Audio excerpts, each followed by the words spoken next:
السلام علیکم دوستو، ایک دن حضرت ادریس علیہ السلام اپنے کام سے فارغ ہو کر بیٹھے تھے کہ ملک الموت آدمی کی صورت میں مہمان کے طور پر رات کو حضرت ادریس علیہ السلام کے دروازے پر آ پہنچے۔ حضرت ادریس علیہ السلام صائمۃ القادر تھے۔ جب شام ہوتی، افطار کے وقت آپ کا کھانا بہشت سے جس قدر آتا چاہے کھا لیتے، باقی کھانا پھر بہشت میں چلا جاتا۔ اس دن کا کھانا جب آیا تو حضرت ادریس علیہ السلام نے وہ کھانا اس مسافر کو پیش کر دیا، لیکن مسافر نے کچھ نہ کھایا اور قدم پر قدم رکھ کر عبادت کرتا رہا۔ حضرت ادریس علیہ السلام ان کا یہ حال دیکھ کر متاثر ہوئے کہ یہ کون شخص ہے۔ اگلے دن حضرت ادریس علیہ السلام نے ان سے کہا، اے مسافر، تو میرے ساتھ چل کر خدا کی قدرت صحرا میں جا کر دیکھ۔ تب دونوں بزرگ گھر سے میدان کی طرف نکل پڑے۔ جاتے ہی جاتے گندم کے کھیت میں جا پہنچے۔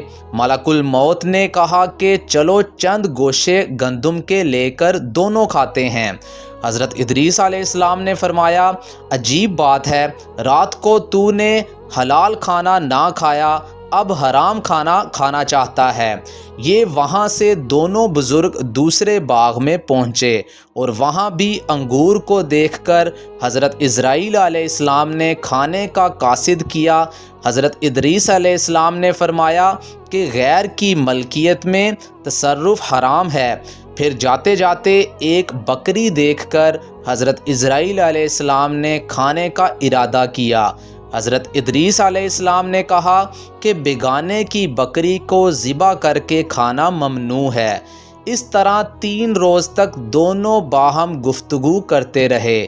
جب حضرت ادریس علیہ السلام کو لگا کہ یہ شخص بنی آدم سے معلوم نہیں ہوتا، یہ کون شخص ہے، اور فرمایا کہ خدا کے واسطے ظاہر تو کرو تم کون ہو۔ مسافر نے کہا، میں اسرائیل علیہ السلام ہوں۔ حضرت ادریس علیہ السلام نے فرمایا کہ سب مخلوقات کی جان تم ہی قبض کرتے ہو۔ انہوں نے کہا کہ ہاں ادریس، میں ہی کرتا ہوں۔ فرمایا تم شاید میری جان قبض کرنے آئے ہو۔ انہوں نے کہا نہیں، میں تو تمہارے ساتھ خوش طبعی کرنے آیا ہوں۔ حضرت ادریس علیہ السلام نے کہا کہ 3 دن سے تو میرے ساتھ ہے، کیا اس وقت میں بھی تو نے کسی کی جان قبض کی ہے؟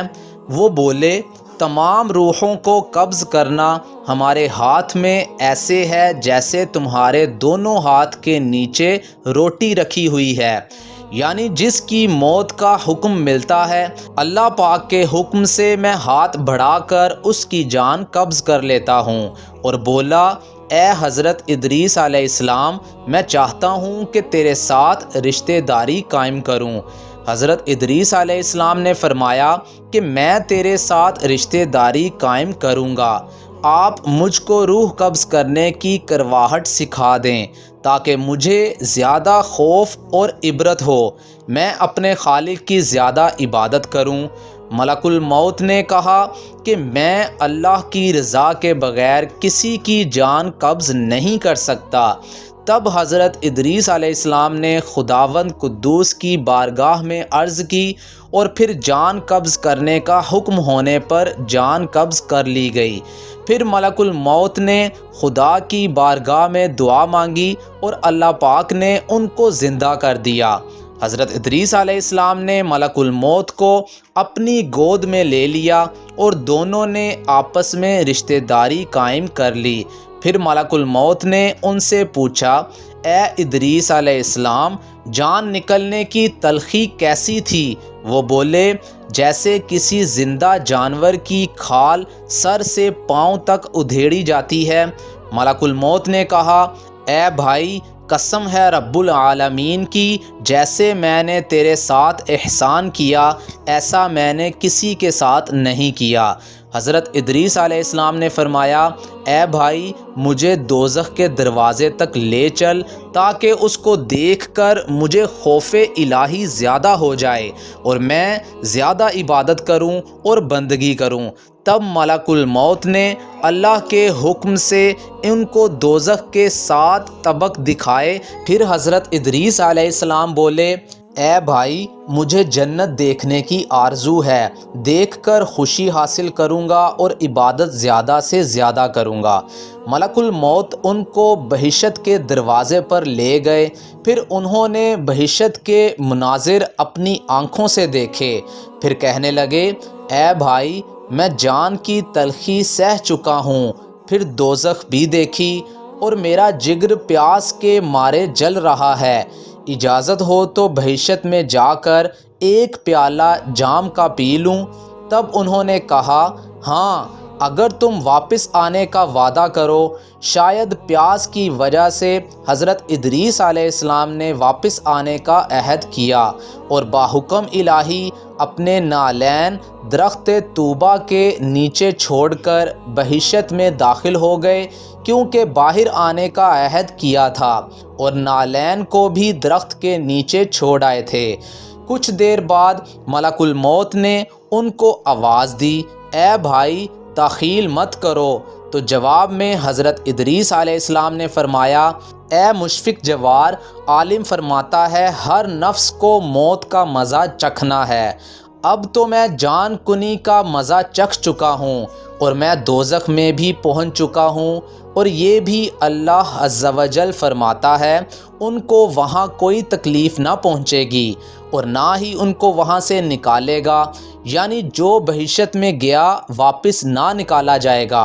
اے بھائی اب میں ہرگز نہیں آؤں گا۔ بارگاہ الہی سے آواز آئی اے عزرائیل تو حضرت ادریس علیہ السلام کو چھوڑ کر چلا جا، میں نے ان کی تقدیر میں یہی لکھا تھا۔ حضرت ادریس علیہ السلام موت کا مزہ چکھ کر اور دوزخ کو بھی دیکھ کر جنت میں جا رہے تھے۔ تب حضرت عزرائیل علیہ السلام بولے ہر نبی پر بہشت حرام ہے جب تک بہشت میں خاتم الانبیاء حضرت محمد صلی اللہ علیہ وسلم داخل نہ ہوں۔ پھر آواز آئی عزرائیل علیہ السلام میں بہشت کو دریغ نہیں رکھتا، لیکن اول بہشت میں محمد صلی اللہ علیہ وسلم داخل ہوں گے، اس کے بعد ان کی امت۔ حضرت ادریس علیہ السلام تو بہشت میں چلے گئے اور ان کے سب فرزند فراق سے گریہ وزاری میں تھے۔ ایک دن ابلیس ان کے پاس آیا اور کہا تم رویا مت کرو، میں تمہارے باپ کی سی ایک صورت بنا دیتا ہوں، تم اس کو شب و روز دیکھا کرو اور پوجو، اس سے تمہارا سب درد اور دکھ ختم ہو جائے گا اور تب تم سب خوش رہو گے۔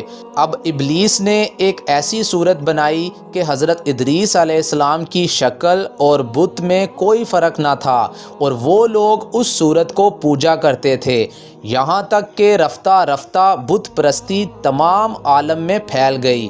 مشرق سے مغرب تک یہ رواج جاری رہا۔ کوئی آدمی اللہ تبارک و تعالیٰ کو نہ جانتا تھا، علم و عمل دونوں تھا۔ بعد میں خدا تعالیٰ نے حضرت نوح علیہ السلام کو ان پر پیغمبر بنا کر بھیجا تاکہ ان کو ہدایت کی راہ بتائیں۔ تو دوستو دعا کیجئے کہ اللہ تعالیٰ ہم سب کو ہدایت عطا فرمائے، اچھے کام کرنے کی توفیق عطا فرمائے۔ دعاؤں میں یاد رکھیے گا، جاتے ہوئے ویڈیو کو لائک ضرور کیجئے گا اور چینل کو بھی سبسکرائب کر لیجئے۔ جزاک اللہ۔